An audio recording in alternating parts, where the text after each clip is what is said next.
Viewers, इस video में हम ये जानने की कोशिश करेंगे कि ट्रांजिटिव एंड इनट्रांजिटिव वर्ब क्या होते हैं और इनका डिफरेंस क्या होता है। तो लेक्चर को स्टार्ट करने से पहले कुछ ज़रूरी बातों को समझ लें। हम स्टडी कर रहे हैं एक्चुअल में वर्ब को, और वर्ब को समझने के लिए वर्ब की काइंड्स को समझना बहुत ज़रूरी है। तो वर्ब की काइंड्स की ये सीरीज़ चल रही है लेक्चर्स की, 6th पार्ट है। इससे पहले हमने पार्टिसिपल, जेरेंड वगैरह इनका ओवरव्यू लिया है इन्फिनेटिव का। तो स्टूडेंट जो है, ये जितने भी हम टॉपिक्स पढ़ रहे हैं अभी वर्ब्स के डिफरेंट काइंड्स हैं, इनको आगे जाकर फिर हमने एडवांस लेवल में डिटेल में पढ़ना है। अभी ये इंट्रोडक्टरी लेवल चल रहा है। ऐसा इसलिए किया गया है क्योंकि ये काफ़ी डिटेल्ड टॉपिक हैं। तो पहले अब आपको जब एक ओवरव्यू मिल जाएगा वर्ब की तमाम काइंड्स का, थोड़ा इंट्रोडक्शन मिल जाएगा, एक आपकी बेस बन जाएगी, तो आगे जाके इनकी डिटेल को, इनकी कॉम्प्लेक्सिटीज़ को समझना आसान होगा। तो अभी ये आपको जितने भी वर्ब की काइंड पढ़ा रहे हैं ये इंट्रोडक्टरी लेवल पे है। इससे आपको कह लें कि इंट्रोड्यूस हो जाएंगी चीज़ें, एक आपकी जो है पिक्चर बन जाएगी, ठीक है, एक ओवरव्यू मिल जाएगा। उसके बाद जब आपकी बेस बन जाएगी, आगे जाकर फिर हम इनको वन बाय वन फिर डिटेल में इनको पढ़ेंगे, इनकी प्रैक्टिस एक्सरसाइजेस को सॉल्व भी करेंगे, इनका कंप्लीट एनालिसिस भी करेंगे।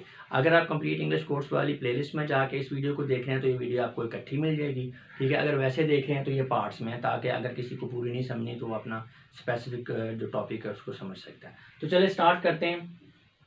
All the verbs are primarily categorized into two main categories, transitive and intransitive verb. जितने भी verbs हैं, या वो ट्रांसिटिव हो सकते हैं या इंट्रांसिटिव वर्ब होंगे, यानी जितने भी आप verbs जो हैं, ठीक है, बेशक उनकी काइंड्स कुछ और भी हों, जैसे वो पार्टिसिपल हों, जेरेंड हो, चाहे वो आपके इन्फिनेटिव हों, जितने भी वर्ब्स हैं आपके, चाहे वो किसी और कैटेगरी में भी हों, किसी भी कैटेगरी में वर्ब में शामिल हों, वो या ट्रांसिटिव होंगे या वो इंट्रांसिटिव होंगे। जैसे कि आप कह सकते हैं जितने भी इंसान दुनिया में हैं, अब उनके नाम डिफरेंट हैं, लेकिन या वो मर्द होंगे या औरत होंगे या ट्रांसजेंडर होंगे, तीन क्या। इसी तरह वर्ब्स जितने मर्जी हो जाएं, मेन उनकी दो कैटेगरीज होंगी, ट्रांसिटिव होंगे और इंट्रांसिटिव होंगे। तो ट्रांसिटिव वर्ब क्या होते हैं? Verb that needs an object to convey the complete meaning of a sentence is called as transitive verb. जी, ऐसा वर्ब जिसको कंप्लीट मैसेज कन्वे करने के लिए, कंप्लीट मीनिंग देने के लिए जो है वो एक ऑब्जेक्ट की ज़रूरत होती है, उसको आप कहते हैं ट्रांसिटिव वर्ब। ट्रांसिटिव वर्ब को आप कह सकते हैं सिंपली ऑब्जेक्ट डिपेंडेंट, ठीक है। ऑब्जेक्ट ना हो, नहीं होगा तो इसका काम नहीं चलेगा, ये मीनिंग कन्वे नहीं कर सकेगा। Such verbs are followed by nouns or pronouns to show action on someone or something. Definitely verb जो है वो एक्शन होता है, तो वर्ब के एक्शन को किसी न किसी चीज़ ने रिसीव तो करना है। तो जो चीज़ वर्ब के एक्शन को रिसीव कर रही है वो नाउन होता है या प्रोनाउन होता है, और डेफिनेटली ऑब्जेक्ट होते हैं, क्योंकि ऑब्जेक्ट ही एक ऐसा पार्ट ऑफ स्पीच होता है वर्ब के एक्शन को रिसीव करता है। These nouns and pronouns are called objects and object may be direct or indirect. जी, वही बात कि वर्ब के बाद नाउन होगा या प्रोनाउन होगा, वो वर्ब के अगर एक्शन को रिसीव कर रहा है तो वो ऑब्जेक्ट है, और ऑब्जेक्ट की एक और कैटेगरी है, यानी एक और वे में हम इनको कैटेगराइज कर सकते हैं। ऑब्जेक्ट या डायरेक्ट होते हैं, इनडायरेक्ट होते हैं, ये भी आपको बताएंगे आगे कि क्या डिफरेंस होता है डायरेक्ट एंड इनडायरेक्ट ऑब्जेक्ट का। डिटेल में समझना चाहते हो तो एक अलग वीडियो भी बनी हुई है डायरेक्ट एंड इनडायरेक्ट ऑब्जेक्ट के टॉपिक के, लिंक नीचे डिस्क्रिप्शन में दे दिया गया, तो वहाँ से जाके भी इसको देख सकते हैं। जी, तो चलें देखते हैं ट्रांसिटिव वर्ब जो है वो एग्जाम्पल्स की मदद से इसको समझने की कोशिश करते हैं। निदा सेंट, निदा ने भेजा। क्या भेजा? कोई पता नहीं चल रहा, कोई मीनिंग नहीं आ रहा, ठीक है। तो सेंट जो वर्ब है ये कोई मीनिंग नहीं दे रहा। Nida sent some books, Nida ने कुछ बुक्स भेजी। अब मीनिंग बन रहा है, अब जो सेंट है ये एक मीनिंग दे रहा है। अब सेंट बेसिकली यहाँ पर ट्रांसिटिव वर्ब है। क्यों? बुक्स जो है ये direct object which receives the action of the verb sent directly. जी, बुक्स हैं और ये डायरेक्ट ऑब्जेक्ट है। अब देखें, जब सेंट के साथ ऑब्जेक्ट नहीं था, इसने कोई मीनिंग नहीं दिया, इसके साथ ऑब्जेक्ट बुक्स मिला है तो ये मीनिंग दे रहा है, एक मफहूम, एक मैसेज कन्वे हो रहा है। तो इसलिए सेंट जो है ये ट्रांसिटिव वर्ब है, क्योंकि ये ऑब्जेक्ट डिपेंडेंट है। अच्छा जी, नेक्स्ट देखें, Nida sent some books to Rihan. अच्छा, ये ऊपर वाले में और ऊपर वाले में आपको ये सेंटेंस जो है दोबारा इसलिए रिपीट किया है, दोबारा इसलिए दिया गया है ताकि आपको डायरेक्ट एंड इनडायरेक्ट का जो डिफरेंस है वो समझ आ जाए। अब निदा सेंट सम बुक्स, बात यहाँ पे भी बन रही है, ठीक है, लेकिन Nida sent some books to Rihan, Nida ने कुछ किताबें भेजी रिहान को। अब ये मजीद इसकी एलेबोरेशन हो गया, सेंटेंस इन्फॉर्मेशन इंक्रीज हो गया सेंटेंस की। अब क्या है जी, सेंट तो डेफिनेटिव वर्ब है और ट्रांसिटिव वर्ब है, क्योंकि इसके साथ ऑब्जेक्ट आ रहा है तो ये मैसेज कन्वे कर रहा है। बुक्स जो है डायरेक्ट ऑब्जेक्ट है और रेहान जो है ये इनडायरेक्ट ऑब्जेक्ट है। हाँ जी, अब ये सेंट का जो वर्ब है इसका जो एक्शन है, दो चीज़ें रिसीव कर रही हैं, बुक्स रिसीव कर रही हैं और रेहान रिसीव कर, दोनों ही सेंट जो है इसका जो है वो एक्शन सेंड का जो रिसीव कर रहा है। वजह सेंड भेजा किसे गया, किताबों को। भेजी किसे गई किताबें, रेहान को। तो ये दोनों ही जो आपका वर्ब सेंट है उसके ऑब्जेक्ट हैं, ठीक है, वो दोनों ही सेंड के एक्शन को रिसीव कर रहे हैं। अब डिफरेंस क्या है, एक डायरेक्ट ऑब्जेक्ट है और एक इनडायरेक्ट ऑब्जेक्ट है।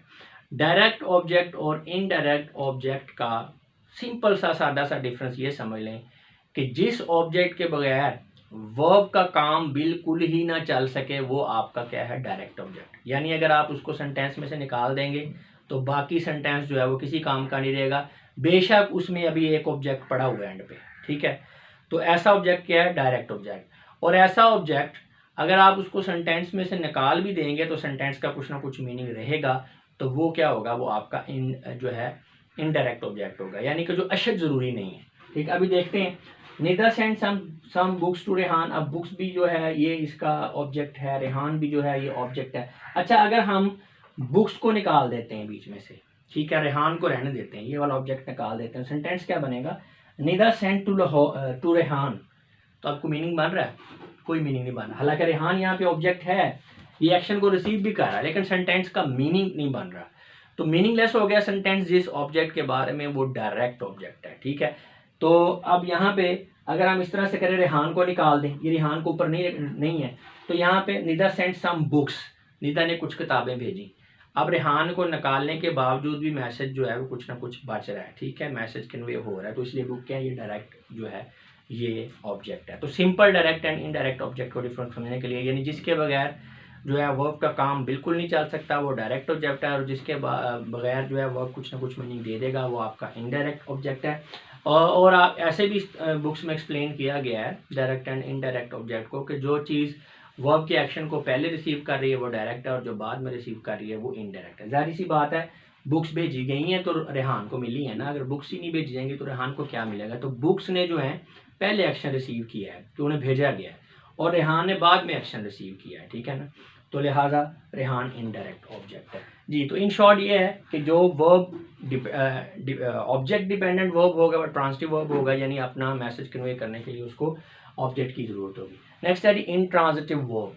A verb that doesn't require an object to convey the complete meaning of the sentence is called an intransitive verb. Definitely उसके उल्ट होगा, यानी जिसको मैसेज पूरा कन्वे करने के लिए ऑब्जेक्ट की ज़रूरत नहीं है, ये ऑब्जेक्ट डिपेंडेंट नहीं है, तो ये इंट्रांसिटिव वर्ब है।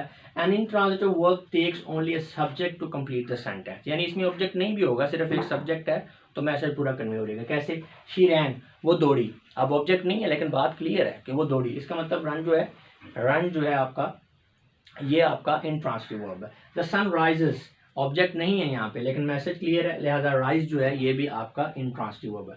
आलिया वेप्ट बिटरली, आलिया जो है बुरे तरीके से रोई, ठीक है, वो शिद्दत से रोई। अच्छा, बाल बच्चे यहाँ से कंफ्यूज हो जाते हैं कि जी वेप्ट है तो आगे भी कुछ है, तो ये आपका क्या है जी, ट्रांसिटिव है। देखिए आपने गौर करना है पार्ट्स ऑफ स्पीच पे। बिटरली जो है ना, ये एक्शन रिसीव नहीं कर रहा है, ये तो वेब को क्वालिफाई, वीप को क्वालिफाई कर रहा है, ठीक है, तो ये एडवर्ब है, ठीक है, तो ये ऑब्जेक्ट नहीं है, तो ये लिहाजा जो वीप है इसके साथ ऑब्जेक्ट नहीं है, तो ये भी ट्रांसिटिव वर्ब है। अब निदा सेंट जैसे पहले बताया, तो अब आगे ऑब्जेक्ट नहीं है लेकिन मीनिंग भी कोई नहीं, इसलिए सेंट जो है ये आपका क्या है, ये ट्रांसिटिव है। तो there are many verbs that can be both transitive and intransitive. हाँ, ये भी आपने ध्यान में रखना है कि कुछ वर्ब्स ऐसे हैं वो ट्रांसिटिव के तौर पर भी यूज़ होते हैं और इंट्रांसिटिव के तौर पर भी यूज़ होते हैं, तो आपने कंफ्यूज नहीं हो जाना। जैसे कि Alia is trying to read जी, अब यहाँ पे कोई ऑब्जेक्ट नहीं है, इंट्रांसिटिव वर्ब है, रीड को किसी ऑब्जेक्ट की जरूरत नहीं है, मैसेज क्लियर है। आलिया रीड्स गुड बुक्स, अब यहाँ पे इसको ऑब्जेक्ट की जरूरत है, अगर आलिया रीड्स लिखते हैं तो मैसेज कन्वे नहीं होता, तो लिहाजा यहाँ पे यही रीड है, यहाँ पे ऊपर जो है ऊपर वाले सेंटेंस में ये इंट्रांसिटिव है और नीचे वाले सेंटेंस में ये ट्रांसिटिव है। नेक्स्ट देखें, शी स्पीक्स टू मच। अब टू मच जो है ये आपने इसको ऑब्जेक्ट नहीं समझ लेना, ये वर्ब क्वालिफायर है, तो यहाँ पे इंट्रांसिटिव है क्योंकि यहाँ पे कोई ऑब्जेक्ट नहीं है। अगर फौजिया स्पोक इतना कर दिया जाए तो कोई मीनिंग नहीं आ रहा। फौजिया स्पोक टू अली, अब अली क्या है, ऑब्जेक्ट है जो स्पीक के एक्शन को रिसीव कर रहा है, लिहाजा इसको ऑब्जेक्ट की ज़रूरत है यहाँ पे मैसेज कन्वे करने के लिए, तो यहाँ पे स्पीक जो है ट्रांसिटिव है। तो ऊपर इसका मतलब है ये ऐसे वर्ब्स हैं कि आपने कॉन्टेक्स्ट के लिहाज से इसको देखना है कि ये ट्रांसिटिव है इंट्रांसिटिव है। अगर बगैर ऑब्जेक्ट के पूरे मीनिंग दे रहे हैं तो इंट्रांसिटिव है, अगर ऑब्जेक्ट के बगैर पूरे मीनिंग नहीं दे रहे तो फिर ये ट्रांजिटिव है। तो व्यूअर्स इन शॉर्ट अगर अपने लेक्चर को सम अप करें तो ट्रांजिटिव वर्ब ऐसे वर्ब होते हैं जिनको अपना मैसेज कन्वे करने के लिए ऑब्जेक्ट की ज़रूरत होती है और ऑब्जेक्ट के बगैर जो है वो अपना मैसेज पूरा कंप्लीट नहीं कन्वे नहीं कर सकते।